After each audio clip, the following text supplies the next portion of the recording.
Good morning. Let us take a look at the poem London by William Blake. First, the introduction to the poem. London is among the best known writings by visionary English poet William Blake. The poem describes a walk through London, which is presented as a pained, oppressive, and impoverished city, in which all the speaker can find is misery. It places particular emphasis on the sounds of London, with cries coming from men, women, and children throughout the poem. The poem is in part a response to the Industrial Revolution, but more than anything is a fierce critique on humankind's failure to build a society based on love, joy, freedom, and communion with God. The summary of the poem London. The speaker takes a walk through the designated streets of London. This walk brings the speaker near the River Thames, which seems to have its course dictated for it as it flows throughout the city. The speaker sees signs of resignation and sadness in the faces of every person the speaker passes by. The speaker hears this pain too, in the cries men as well as those of fearful newborn babies. In fact, in every voice in the city, in every law or restriction London places on its population, the speaker can sense people's feelings of being oppressed by city life. The speaker hears the cry of young chimney sweeps, whose misery brings shame on the church authorities. Chimney sweeps were young boys who are sent down the chimneys of fireplaces to clean the soot. Suit जो धुएं से जो धुआं चिपक जाता है दीवारों पे और उसकी एक परत बन जाती है, उसकी सफाई करनी होती है। और इसको करने के लिए छोटे छोटे लड़कों को ऊपर से नीचे भेजा जाता था चिमनी के अंदर, और उनकी बहुत ही दयनीय स्थिति होती थी। Thinking of unfortunate British soldiers dying in vain, the speaker imagines their blood running down the walls of a palace. Most of all, the speaker hears the midnight cries of young prostitutes who swear and curse at their situation. In turn, this miserable sound brings misery to their tearful newborn children. The speaker also imagines this sound plaguing, meaning troubling, what the speaker calls the marriage hearse, a surreal, imagined vehicle that carries love and death together. Hearse is the vehicle in which the dead body is carried from the church to the graveyard for burial. Now we'll take a look at the detailed explanation, line by line explanation of the poem London. Lines 1 and 2. The text reads, I wander through each chartered street, near where the chartered Thames does flow. The opening of the poem sets up its premise. The reader will accompany the speaker on a walk through London, seeing and hearing what the speaker perceives. The verb wander makes the walk seem almost casual or aimless. This helps make the misery that follows seem like an everyday kind of misery. Misery means unhappiness. This world of poverty and pain is just what people will find in London whenever they walk through it. Of course, we don't know yet that the city is such a dismal place. Instead, these first two lines merely hint at its oppressiveness. To wander also suggests a kind of freedom, an idea which is put under strain by the word chartered. A charter is a legal document granting or denying powers or access to a particular plot of land, for example. In this one word, the speaker suggests what he or she hates most about modern society: the way it restricts and devalues human life. The chartered streets specifically hint at the way London is a kind of cage, keeping its inhabitants, that is, the people who live in London city, within the confines of their pain. The dichotomy created by the word's repetition in line 2 reflects the way that this cage is inescapable. Escapable. That is, you cannot escape it. The streets then represent physical city limits that in turn hint at the mental limitations of the mind-forged manacles introduced in line 8. Mind-forged means created by the mind, and manacles means chains that tie you down. Line 2 carries on with chartered by now applying it to the Thames. The Thames is the river that flows through London, and it is a key part of the social fabric of the city. It is still pretty dirty now, but back then Blake was writing it would have been even worse, full of filth, waste, and even dead bodies. Here the Thames acts as a kind of symbol in reverse. Rivers are often symbols of natural beauty, freedom. But in the poem, the Thames only adds to the sense of misery, limitation, and restriction. This symbolic subversion is clear in the grammar of the line itself. The poem, the open assonance of does flow, almost creates a sense of a river running freely, but it is immediately cut short by the harsh end stop. The punctuation imposes its limits on any short-lived suggestion of freedom. That is, in other words, what he is trying to say is that although a river is supposed to denote freedom, but here the freedom is restricted or limited. It is quite possible that the use of chartered is an allusion, meaning a reference, to Thomas Paine's Rights of Man. Paine's book was a strong expression of support for the principles of the French Revolution of 1789, and in this book he makes a remark that quite possibly informs this poem. And the remark is, he says, every chartered town is an aristocratical monopoly of itself. In other words, the layout and organization of a city reflect its imbalance of power, power which is concentrated in the hands of a small ruling class. Of London specifically, Paine makes another remark whose echo can be found in Blake's poem. It is a market where every man has his price and where corruption is common traffic.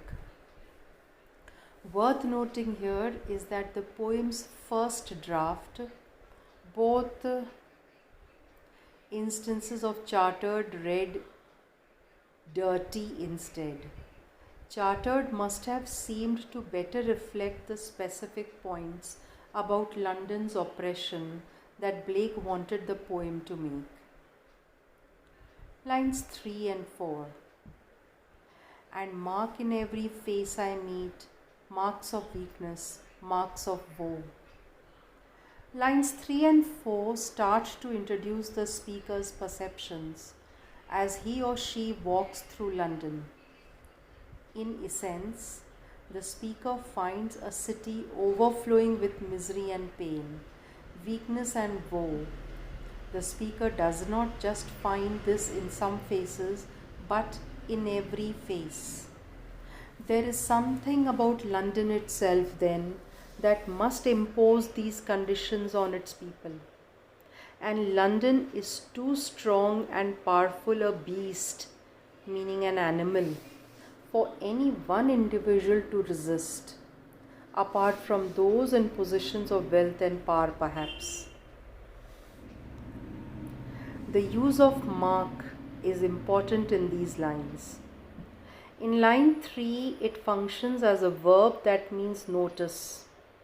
But in line 4, the word becomes a noun as the speaker describes the way the faces of the people of London visually display their pain and impoverishment, means the poverty that they suffer.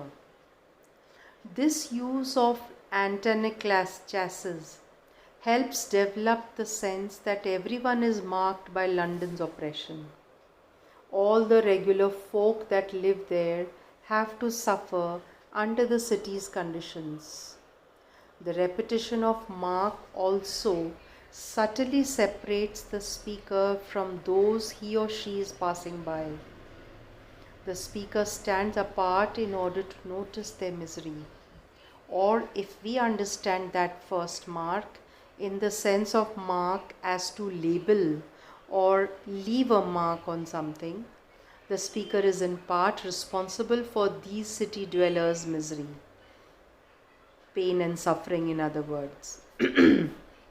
City dwellers means people who live in the city. This also suggests the speaker is not actually one of the impoverished people whom he or she pities. The metrical shift in line 4 makes this marking more dramatic. Up until now, the meter has been a regular iambic tetrameter, creating the sense of somebody walking with a regular pace. This rhythm is broken in line 4, which begins with a trochee to make the marks sudden and imposing, and is also missing a syllable. It has 7 as opposed to 8.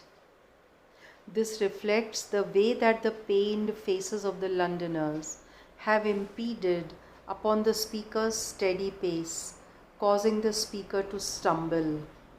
And mark in every face I meet marks of weakness, marks of woe. The use of alliteration also emphasizes the marks of weakness and woe in the people's face. The M and W functioning as visual marks across both lines. Overall, these lines help to create a sense of abundant misery and pain in London. Lines 5 to 8. In every cry of every man, in every infant's cry of fear, in every voice, in every ban, the mind-forged manacles I hear. Stanza 2 is the thematic heart of the poem, showing that the speaker perceives in London a battle between freedom and oppression. It also shifts the poem from its initial focus on sight to its overall emphasis on sound. Just as every face showed marks of weakness and woe in the first stanza, the speaker hears pain and misery in every voice. The anaphora of the repeated in every shows just how widespread the problems are and also helps widen the poem to be about the condition of humankind more generally. It is clear that the speaker feels something is fundamentally wrong about every aspect of life in this city, from the cradle to the grave. The capitalization of man and infants again emphasizes the way in which everyone is oppressed by London. These are stand-ins for every man, every infant, and each sound they make is evidence of this oppression. Every individual lives in misery and they are born into this misery. The conditions of London, which the following stanza expands upon, makes misery a cyclical, self-fulfilling prophecy. Cyclical means going around and round in circles. The first stanza evoked the sense of London as a cage, and this stanza begins to reveal the consequences. A cycle of pain that traps people from infancy to manhood. Having established the way in which pain is so widespread in London and modern society by extension, the caesura in line 7 shows that these cries are linked to every ban. That is, there is a direct link between the way society oppresses people, implied by the word ban, by limiting their potential and the widespread misery that they feel. Line 8, meanwhile, shows that these restrictions on human potential are forged, that is, made in the mind. These manacles means metal bands used to chain people's hands or ankles, Hindi में हम जिसको बेड़िया कहते हैं, are not literal but rather the product of a collective failure of the imagination about how society could and should be. The alliteration of mind-forged manacles also subtly chimes with man in line 5, suggesting that human beings are to blame for their own misery. Humankind has lost sight of how beautiful, joyful, and free life can be, and this short-sightedness is expressed by the oppressive character of London, a city that people themselves built.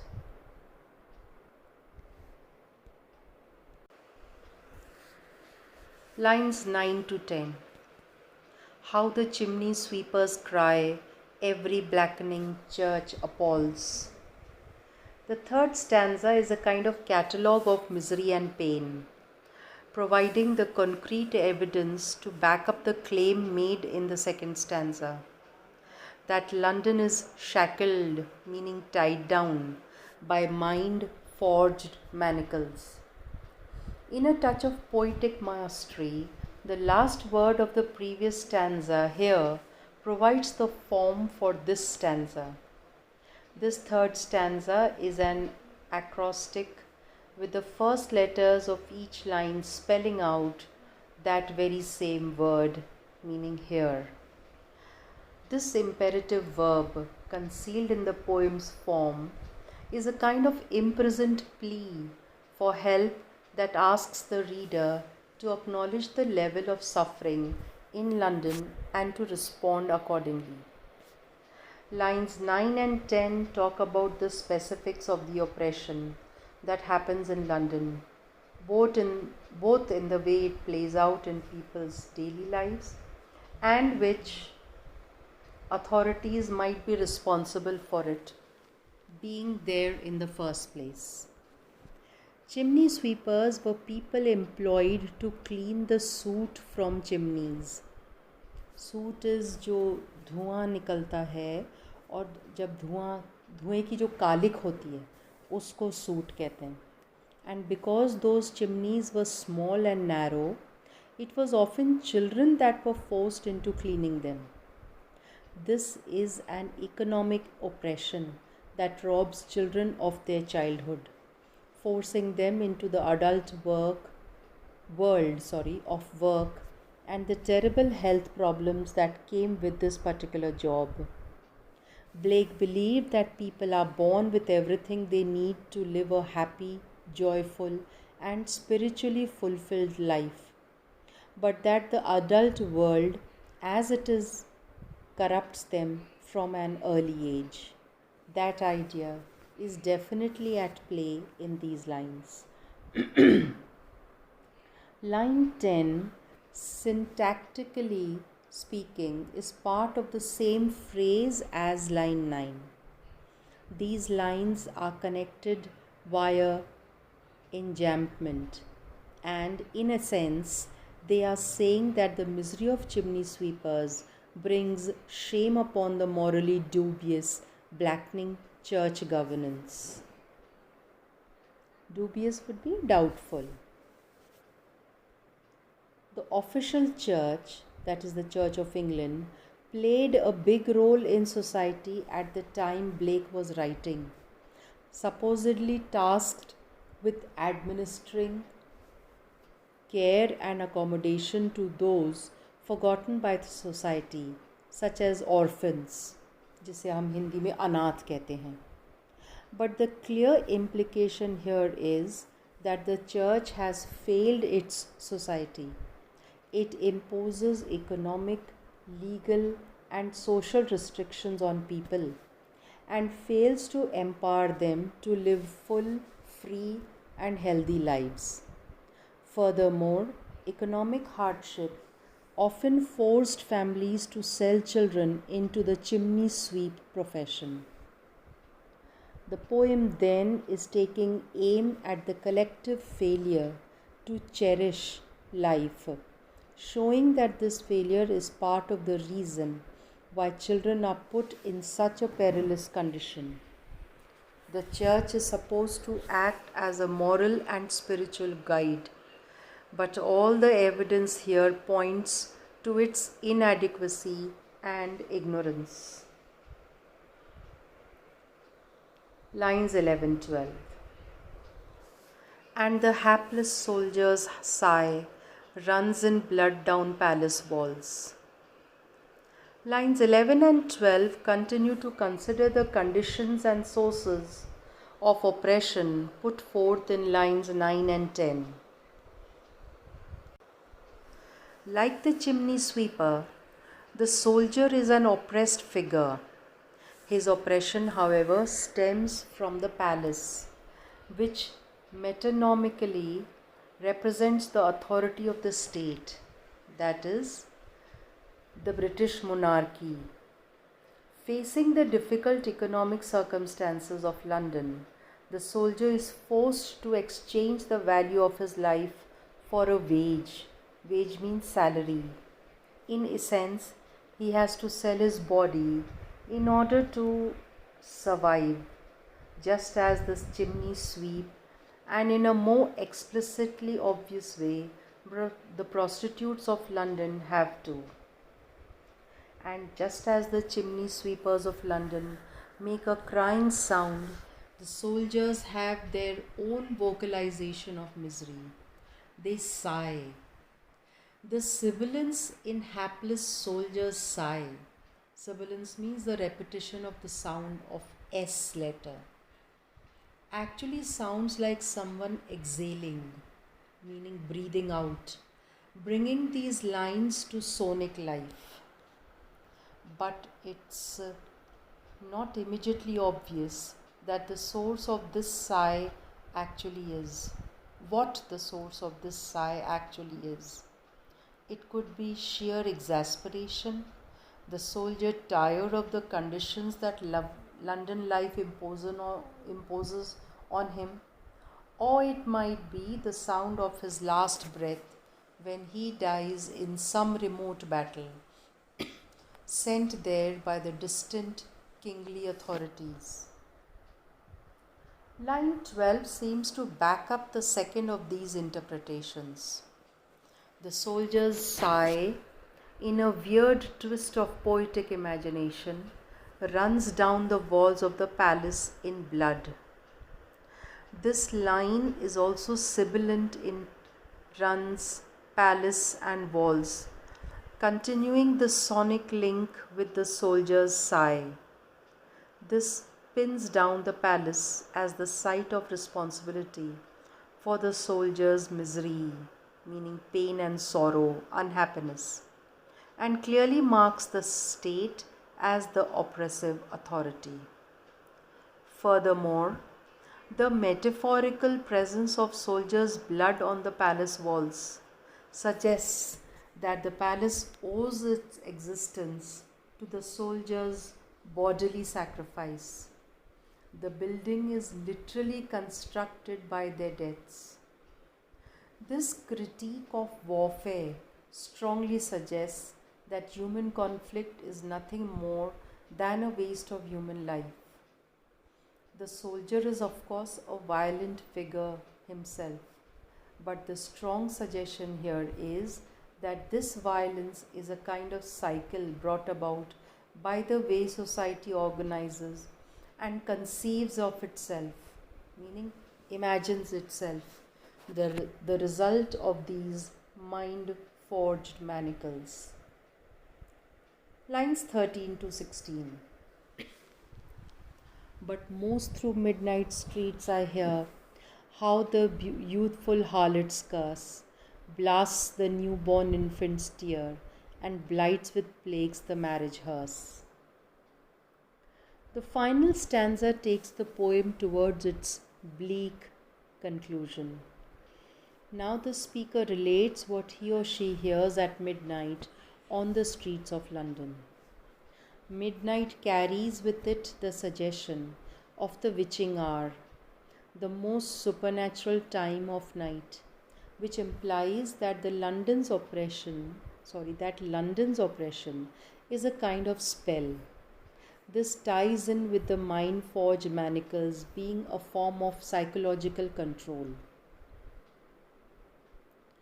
The speaker now hears the curse, another supernatural reference, of youthful harlots.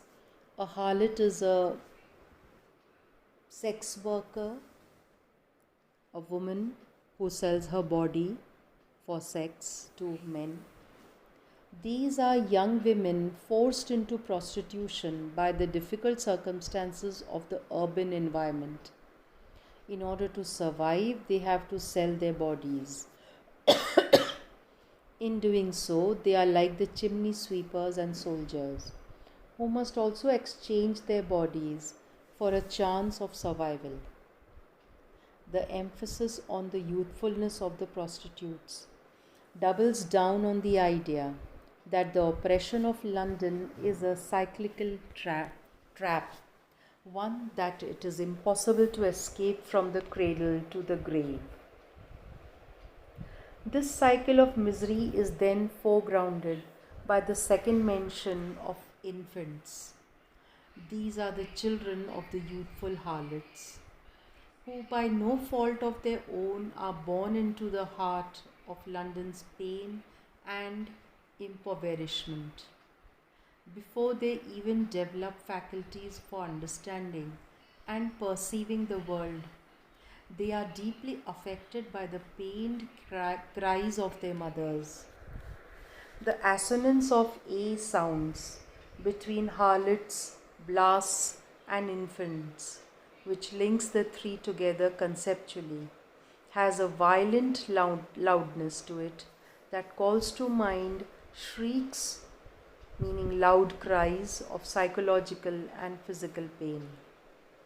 There is no hope for these infants who are entrapped from the first moment of life. The poem then ends on a stunningly bleak image that reiterates, meaning repeats, the cyclical nature of London's misery.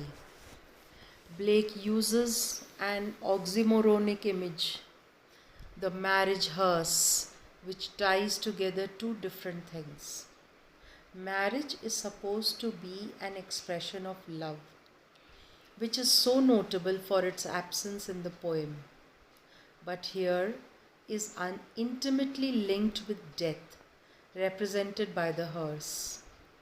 In the oppressive environment of London, then, the usual places where love would appear between two people getting married or between a mother and child are corrupted by death. As if that wasn't dark enough, this conceptual marriage hearse is also blighted with plagues caused by the youthful harlot's curse.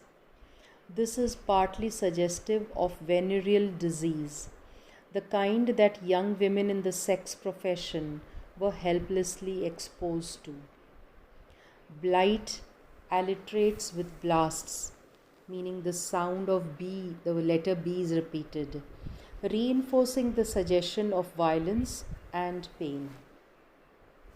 Plagues is also an evocative word in terms of London's history, as London is a city that has been ravaged by a plague on numerous occasions. The effect here is to pile misery upon misery, conjuring a suffocating and oppressed atmosphere from which there can be no escape unless society fundamentally changes the way it operates and casts off the mind forged manacles. With this, we come to an end of the textual explanation of the poem. In the next session, we'll take a look at themes and other aspects of the poem. Thank you.